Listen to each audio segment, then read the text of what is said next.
നിങ്ങളുടെ favourite shows ഇനി ഒരിക്കലും മിസ്സാവില്ല. ഇപ്പോൾ C5 കാണും നിങ്ങളുടെ ഫേവറേറ്റ് ഷോ തികച്ചും സൗജന്യമായി.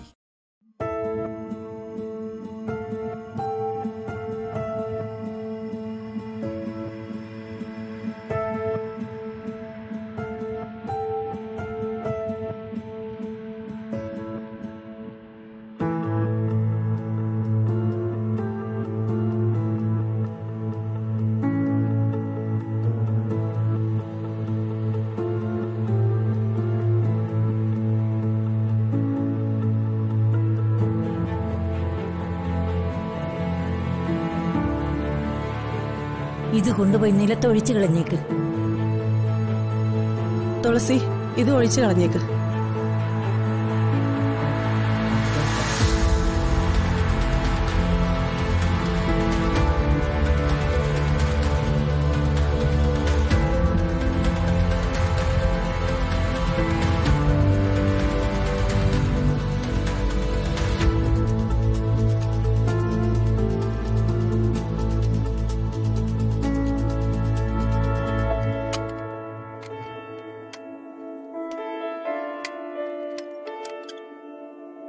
സീത ലക്ഷണങ്ങൾ പറഞ്ഞപ്പോ എന്തോ ചില ദൃഷ്ടിദോഷങ്ങളാണെന്നാണ് കരുതിയത്. പക്ഷേ ഇതങ്ങനെയല്ല.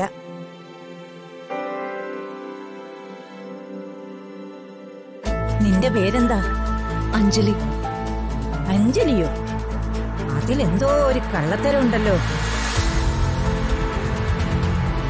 നീ പേര് മാറി ഊര് മാറി ഉയിര് കാത്തു നിൽക്കുക. എന്താ ശരിയല്ലേ? അതൊക്കെ വലിയ കഥകളാ കാര്യട്ടമ്മ. ഇപ്പൊ പറഞ്ഞാ തീരില്ല. തൽക്കാലം അത് പറയാനും കഴിയില്ല. ഇപ്പോ കുഞ്ഞിന്റെ ദണ്ണം മാറ്റാൻ എന്തെങ്കിലും വഴിയുണ്ടെങ്കിൽ പറഞ്ഞതാ. കുഞ്ഞിന്റെ ദണ്ണത്തിന് അതിന്റെ ജന്മവുമായി ചില ബന്ധങ്ങളുണ്ട്. അല്ല, കുഞ്ഞുനാളിൽ നേർന്ന എന്തെങ്കിലും ദൈവകാര്യങ്ങളിൽ ഉപേക്ഷ കാട്ടിയിട്ടുണ്ടോ? നടത്താത്ത നേർച്ചയോ മറ്റോ? ഏയ്, ദൈവകാര്യങ്ങളിൽ ഒരു ഉപേക്ഷ അവർ കാണിക്കാറില്ല കാര്യട്ടമ്മേ. ഇവിടെ അമ്പലത്തിലെ ദേവകാര്യങ്ങൾ നടത്തിയാണ് അവരിതുവരെ എത്തിയത് തന്നെ. സീതയോടല്ല, കുട്ടിയോട്. കുട്ടി പറയട്ടെ. എന്തെങ്കിലും ദൈവകാര്യങ്ങൾ ദേവനോ ദേവിക്കോ നേർച്ചയോ നൈവേദ്യമോ നേർന്നിട്ട് നടത്താതായിട്ടുണ്ടോ എന്നാണ് ഞാൻ ചോദിച്ചത്. ഇല്ല, അങ്ങനെയൊന്നുമില്ല. മുൻകൂർ നേർച്ചകൾ അങ്ങനെ നേർന്നു പോകാറില്ല സാധാരണ. അമ്പലത്തിൽ പോകുമ്പോ സാധിക്കുന്ന വിധത്തിലൊക്കെയാ വഴിപാടുകൾ നടത്തുന്നത്. എന്നാൽ അങ്ങനെയല്ല. ഞാൻ ആദ്യമേ പറഞ്ഞു, ഊരുമാറി പേരുമാറി ഉയിര് കാത്ത് നിൽക്കുന്നവളാ നീ. ഇപ്പോഴുള്ള ഈ ജീവിതത്തിൽ തന്നെ നിനക്കൊരു പൂർവ്വജന്മമുണ്ട്. സമ്പത്തും പ്രഭുത്വം കുമിഞ്ഞു കൂടിയിരുന്ന പൂർവ്വജന്മം. എല്ലാം വിട്ടെറിഞ്ഞ് ഓടിപ്പോരേണ്ടി വന്നതാണ് ഭൂതകാലം. എന്താ ശരിയല്ലേ? കുഞ്ഞിന്റെ അസുഖത്തിന്റെ കാര്യം ചോദിക്കുമ്പോ പൂർവ്വജന്മവും പ്രഭുത്വം എന്നൊക്കെ പോലീസ് മുറ പറയാതെ രോഗത്തിന് നാട്ടുവൈദ്യം എന്തെങ്കിലും ഉണ്ടോന്ന് പറയ് കാര്യറ്റമ്മേ. ദേഷ്യമൊന്നും എന്നോട് വേണ്ട കുട്ടി. തൽക്കാലം ഒരു നാട്ടുവൈദ്യം കൊണ്ടൊന്നും ഈ രോഗം ഉടൻ മാറില്ല. രോഗത്തിന്റെ വേരുകൾ ഈ നാട്ടിലല്ല, മറ്റൊരു നാട്ടിലാണ് എന്നതാണ് കാര്യം. സോറി, ചിക്കൻ പോക്സ് ഒരു രോഗമാണ്, അത് ഞങ്ങൾക്കറിയാം. അതിന് ചില മരുന്നുകളുണ്ട്, ആ മരുന്നുകൾ ഞങ്ങൾ കൊടുക്കുന്നുണ്ട്. അതിനപ്പുറം നേർച്ച കാഴ്ചകളുടെ കഥകൾ പറഞ്ഞ കലി വരും ഞങ്ങൾക്ക്. ഇക്കാലത്തും ഇങ്ങനെ ഓരോന്ന് പറഞ്ഞു വരാൻ നാണോ ഇല്ലേ കാര്യറ്റമ്മേ? ആരതി, നിർത്ത്. വീട്ടിൽ വന്ന ഒരാളിനോട്, അതും സീതമ്മ കൂട്ടിക്കൊണ്ടുവന്ന ഒരാളിനോട് ഇങ്ങനെയൊക്കെയാണോ സംസാരിക്കുക?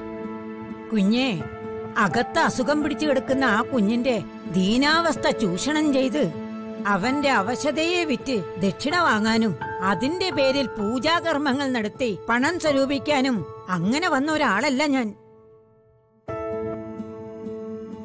പഠിച്ചാ മനസ്സിലാവും. മനുഷ്യന്റെ സങ്കല്പങ്ങൾക്ക് അർത്ഥമുണ്ട്, ഫലവും.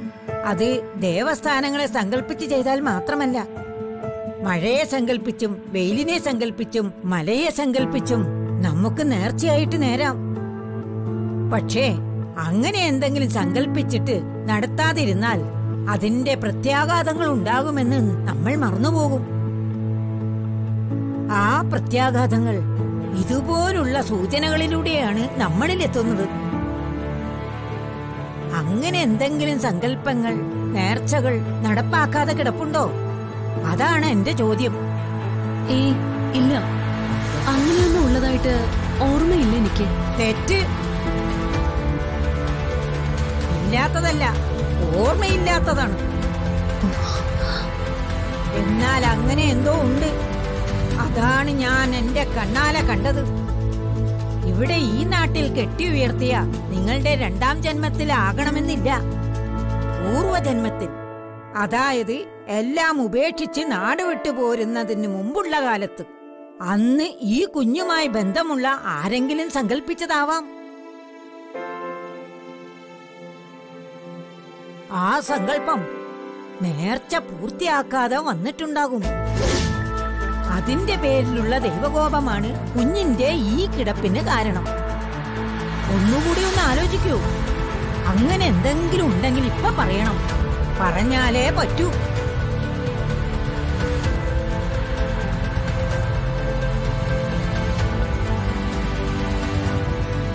എല്ലാം നമുക്ക് ദേവിക്ക് സമർപ്പിക്കാം. ദേവി തന്നെ യഥാർത്ഥ ഉത്തരം കാണിച്ചു തരട്ടെ. മൃത്യുഞ്ജയ ഹോമവും പുനരുജ്ജീവന ആവാഹനവും കൂടി നടത്താൻ മാത്രം മറക്കരുത്. പുനരുജ്ജീവന ആവാഹനം അതിതുവരെ കേട്ടിട്ടില്ലല്ലോ. അങ്ങനെയൊന്നുണ്ട്. നമ്മൾ ഉടവാൾ വെച്ച് പൂജിച്ച ശ്രീമൂല സ്ഥാനത്ത് തൃപ്പങ്ങോട്ട് തറവാട്ടുകാര് കാലാകാലങ്ങളായി നടത്തിവരുന്ന വിശേഷപ്പെട്ട പൂജയാണത്. നമ്മുടെ തറവാട്ടിൽ ഓരോ കുഞ്ഞ് ജനിക്കുമ്പോഴും അവരുടെ ആയുസ്സും ആരോഗ്യവും ബുദ്ധിയും കരുത്തും ഉറച്ചു കിട്ടാൻ ഇതൊരു നേർച്ച പോലെ നടത്തും. പിറക്കാൻ പോകുന്ന എന്റെ മകന്റെ പേരിലും അത് നടത്തണമെന്നാ ശ്യാമളേച്ചി സൂചിപ്പിച്ചതിന്റെ അർത്ഥം. ആഹാ, എന്നാ പിന്നെ നമുക്ക് നാളെ തന്നെ നടത്തിയാലോ? അത് വേണ്ട. കുഞ്ഞ് ജനിച്ചു കഴിഞ്ഞു മതി. 1 വയസ്സാകുമ്പോഴെങ്കിലും അത് നടത്തിയില്ലെങ്കിൽ ദേവി അടയാളം കാണിച്ചു തരുമെന്ന അമ്മയൊക്കെ പറഞ്ഞിട്ടുള്ളത്. ഉണ്ട്. കാരേറ്റമ്മ പറഞ്ഞതുപോലെ ഒരു നേർച്ചയുണ്ട്. അവനെ പ്രസവിച്ച ഞങ്ങളുടെ സുഭദ്രാമ്മ നേർന്നതാണത്. അവൻ ജനിച്ചു കഴിഞ്ഞാൽ അവൻ 1 വയസ്സ് തികയുന്നതിനകം ശ്രീമൂല സ്ഥാനത്ത് ദേവിക്ക് ദിവസപൂജയും മഹാമൃത്യുഞ്ജയ ഹോമവും പുനരുജ്ജീവന ആവാഹനവും പൊങ്കാല നിവേദ്യവും നടത്തിക്കൊള്ളാമെന്ന് നേർന്നിരുന്നു. അപ്പൊ അതാണ് കാര്യം. കുഞ്ഞിന് ഇത്രയും പ്രായമായിട്ടും അവന്റെ 1ാം പിറന്നാളിന് മുമ്പ് സമർപ്പിക്കേണ്ട നേർച്ച സമർപ്പിക്കാത്തതിൽ ദേവി കാണിച്ചു തന്ന സൂചനയാണിത്. കുഞ്ഞിന്റെ ഈ അസുഖത്തിൽ പേടിക്കാനൊന്നുമില്ല. ഇത് അമ്മയുടെ മാരിവിത്ത. ദേഹത്ത് പതിച്ചതുപോലെ അത് പൊഴിഞ്ഞു പോവും. ഒരു കാര്യം മാത്രം ചെയ്താൽ മതി. ദേവിക്കുള്ള ആ നേർച്ച എത്രയും വേഗം നടത്തുക. പറ്റിയാൽ നാളെയോ മറ്റന്നാളോ തന്നെ. എന്താ ചെയ്യാൻ പറ്റുമോ നിങ്ങൾക്ക്?